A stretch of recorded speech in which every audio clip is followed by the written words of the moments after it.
चुनाव का सीजन हो और वोट बटोरने के लिए अतरंगे कारनामे ना हो, ऐसा कैसे हो सकता है। महाराष्ट्र में भी चुनाव है। वोटरों को लुभाने के लिए कई चीजें आपने बटती सुनी होंगी, देखी होंगी, लेकिन महाराष्ट्र में कुछ अलग ही बट रहा है। बांटे जा रहे हैं बुरखे।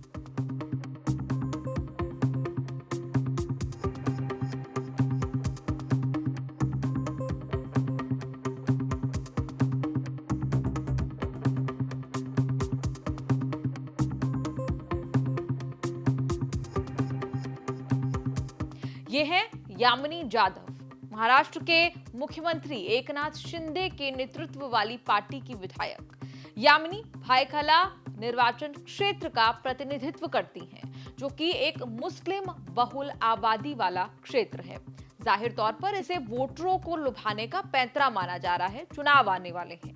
हालांकि यामिनी का कहना है कि वो चुनाव के मद्देनजर बुर्खा नहीं बांट रही।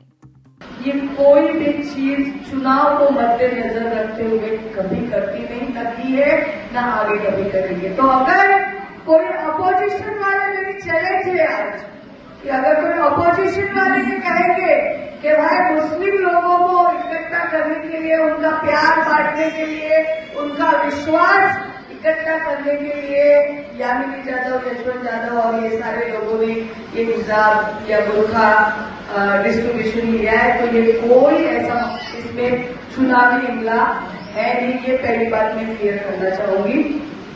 सोशल मीडिया पर यामिनी जाधव का मुस्लिम महिलाओं को बुर्का बांटने वाला वीडियो वायरल है। इस वीडियो को लेकर अब राजनीतिक विवाद शुरू हो गया है। यूबीटी सेना के संजय राउत ने तंज कसते हुए कहा कि शिंदे सेना को तो पूरा चुनाव ही बुर्के में लड़ना होगा, क्योंकि लोग उन्हें जूते मारने वाले हैं। अब क्या है, उनके जो 40 विधायक है उनको भी बुर्खा बांट रहे हैं। उनको आने वाला चुनाव बुर्खा में ही लड़ना पड़ेगा, क्योंकि लोग जूते मारने वाले हैं उनको। देखो, ये चुनाव जीतने के लिए कुछ भी कर सकते हैं, ढोंगी लोग हैं। हाँ, आप उनकी विधायक बुर्खा बांट रही है, और वहां उनके जो नेता है नरेंद्र मोदी ने बुर्खा के खिलाफ जंग छेड़ा था, मालूम है ना।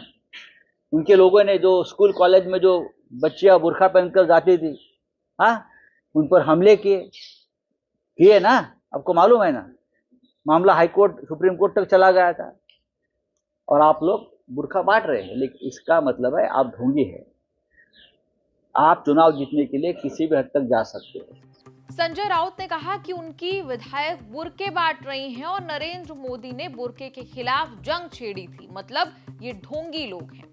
वहीं मुंबादेवी से कांग्रेस विधायक अमीन पटेल ने कहा कि अगर आप में हिम्मत है तो ये आकर कहिए कि हिंदुस्तान में हम हिजाब को बैन नहीं करेंगे। ये सब गिमिक्स हैं, इससे कुछ होने वाला नहीं है। जरूरी बात यह है कि बीजेपी ने भी कहीं ना कहीं इस मामले से किनारा कर लिया है। बीजेपी के मुंबई इकाई के अध्यक्ष आशीष शेलार ने कहा, ये विधायक का विशेषाधिकार है कि वो अपने निर्वाचन क्षेत्र में जो चाहे वो बांटे, लेकिन बीजेपी तुष्टीकरण की राजनीति को स्वीकार नहीं करती है। आपको बता दें कि भायखला विधानसभा सीट दक्षिण मुंबई लोकसभा क्षेत्र के अंतर्गत आती है और इस लोकसभा क्षेत्र में अरविंद सावंत ने जीत दर्ज की थी। उन्हें भायखला इलाके के अल्पसंख्यक वोट बड़ी संख्या में मिले थे। एकनाथ शिंदे वाले गुट से चुनावी मैदान में थी विधायक यामिनी जाधव। दिलचस्प बात यह है कि यामिनी पहले उद्धव गुट में थी, लेकिन बाद में वो एकनाथ शिंदे की सेना में शामिल हो गई थी। अब यामिनी को लोकसभा के चुनाव में तो शिकस्त मिली ही, लेकिन अपने इलाके में भी उन्हें हार का मुंह ही देखना पड़ा। यूबीटी सेना के अरविंद सावंत ने यामिनी को करीब 50,000 वोटों से हरा दिया था। अब महाराष्ट्र में चुनावी सीजन है और चुनावी सीजन में आपको कई ऐसी तस्वीरें आगे देखने को और भी मिलेंगी। आपका इस पूरी रिपोर्ट पर क्या कहना, आप कमेंट्स में लिखकर अपनी राय जरूर दें और देखते रहिए न्यूज़ तक।